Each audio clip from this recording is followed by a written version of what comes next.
As many people in the community continue to stereotype persons living with disabilities, Richard Opi is not bothered by how society looks at him, but only by his sales. This inspiring 27-year-old artist from West Nile is capable of amazing things despite his disability. I was born with no upper limb.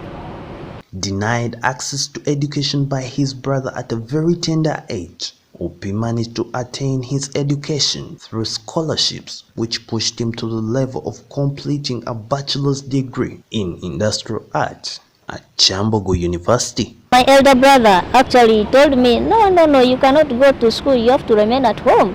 But for me, since when I get to school, I perform very good. But I only got chances of scholarship, donors to my bachelor degree just of recent.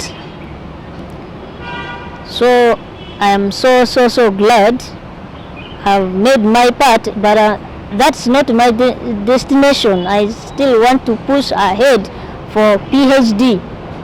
Though his classmates despised him, he never gave up, and the dream is close to coming true. I have faced a lot of challenges.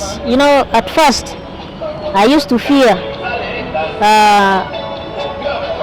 the children in the school. Even writing, it was very hard for me. Because, they all pay attention to see what I'm writing. That fear alone.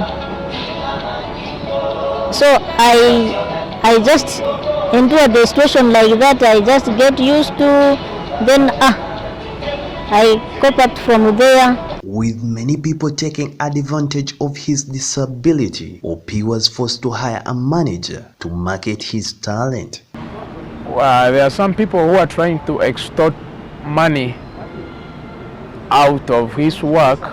They post him on social media. You find some people are trying to fundraise money for him and it doesn't reach his hands. So of which we want to stop all that. Opi now calls upon well-wishers to help him amplify his career. Philip Mwebaza, NBS, your story.